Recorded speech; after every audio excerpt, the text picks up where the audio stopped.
মা গো আমি শিখব না আর হাট্টিমা টিম টিম, কোরআন থেকে শিখব আমি আলিফ লাম মিম। একটি করে হরফে 10টি করে নেকি, আসরে ভাই আজ থেকে কোরআন পড়া শিখি, কোরআন পড়া শিখি। এই কোরআনে আছে আল্লাহর বাণী, তাই তো বলি আসো সবাই কোরআনও শিখি, কোরআনও শিখি।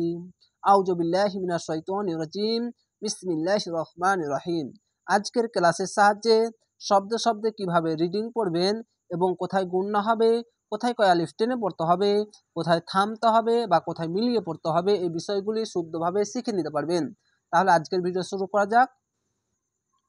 কুল কুল ইয়া আহলাল, চিকন চিহ্ন মাদ্দা আরজি 3 আলিফ টেনে পড়বেন।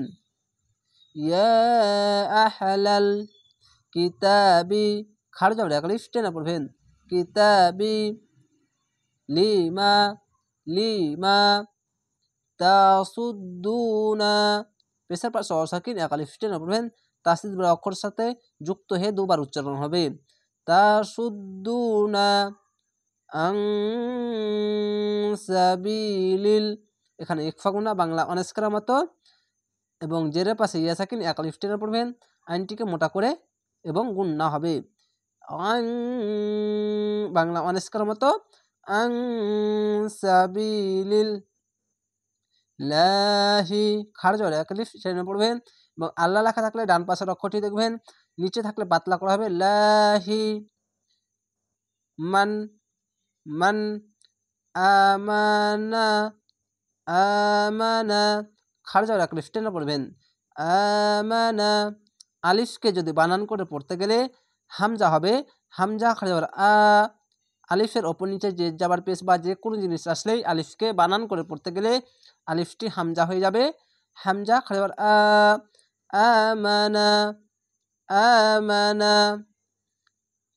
তাব, এখানে কলকলা হবে, তাবগুনাহা, যাওয়ার পাশে খালি আলিফ 1 আলিফ টেনে পড়বেন। পেশের পাশে অসাকিন 1 আলিফ টেনে পড়বেন। তাবগুনাহা, কলকলাটি ধাক্কা মেরে নিচে সাউন্ড আসবে তাবগুনাহা। ইওয়াজাউ, এখানে ঈদগামে বাগুন্না, আইনটিকে মোটা করে গলা চিপে পড়বেন।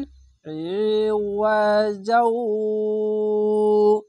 এবং বানান করে পড়তে গেলে 2 জাবার 2 জের এবং 2 পেশ যদি থাকে এবং তাসদিদ বালা অক্ষরের সাথে যুক্ত হলে একটি জাবার বাদ দিয়ে উচ্চারণ করতে হবে। এরকম ভাবে জিম অও জাবার হবে, 2 জাবার না বলে জিম অও, 2 জাবার না বলে জিম অও জাবার যাও, এভাবে হবে। ওয়া আনতুম, এখানে ইকফা গুনা বাংলা অনাস্কার মতো ওয়া আনতুম শুহাদা, তয়ের জায়গায় থামা ভালো, ওয়াকফ করা ভালো, তার জন্য মোটা চিহ্ন মাদ্দে লাজিম 4 আলিফ টেনে এই হামজাকে সাকিন দিয়ে মিলিয়ে থেমে যাবেন। শুহাদা ওয়ামাল ওয়ামাল লাহু, খাড় জবর 1 আলিফ টেনে পড়বেন এবং আল্লাহ লেখা থাকলে ডান পাশের অক্ষরটি দেখবেন, ডান পাশের অক্ষরের ওপরে যদি থাকে তাহলে মোটা করা হবে লাহু। এখানে দেখেন পাতলা করে কেনা পড়েছি, ডান আল্লাহ লেখা ডান পাশের অক্ষরটি দেখেন নিচে আছে, তার জন্য লাহি হয়েছে, পাতলা করে হয়েছে লা। আর এখানে লহু হলো ল, কেন ওপরে জাবার আছে তার জন্য। অবশ্যই আল্লাহ লেখার ডান পাশের অক্ষরটির ওপরে যদি থাকে যে কোনো জিনিস তাহলে মোটা করা হবে এবং আল্লাহ লেখার ডান পাশের অক্ষরের নিচে যদি থাকে যে কোনো জিনিস পাতলা করা হবে লা। আর এখানে ল। এই সব জিনিসগুলো সহজেই শেখার জন্য এই ক্লাসটি আপনাদের জন্য অনেক গুরুত্বপূর্ণ হবে। তো অবশ্যই চ্যানেলটিকে সাবস্ক্রাইব করে রাখবেন পরবর্তী ভিডিও দেখার জন্য। বিগাফিলিন, যাওয়ার পাশে খালি আলিফ 1 আলিফ টেনে পড়বেন।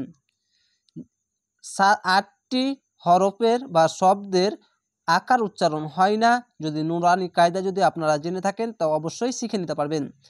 যদি এই গয়নটি হচ্ছে মোটা অক্ষর গয়ন, আলিফ জবর গা না বলে গ উচ্চারণ, গ গা না বলে গ উচ্চারণ হবে। বিগাফিলিন আম্মা, এখানে ওয়াজিব গুন্না আম্মা, আইনটিকে মোটা করে গলা চিপে পড়বেন আম্মা, এবং যাওয়ার পাশে খালি আলিফ এক আলিফ টেনে পড়বেন। তা'মালুন, এখানে আয়াত আছে, থামতে হবে, তার জন্য শেষ অক্ষরে সাকিন দিয়ে 3 আলিফ টেনে পড়বেন, মাদ্দে আরজি হবে। পেশের পাশে অসাকিন 1 আলিফ টেনে পড়তে হয়, শেষ অক্ষরে সাকিন দিলে 1 2 3 তিনটি অক্ষর 3 আলিফ টেনে পড়বেন, মাদ্দে আরজি হবে। আইনটিকে মোটা করে গলা চিপে উঠবেন তা'মালুন।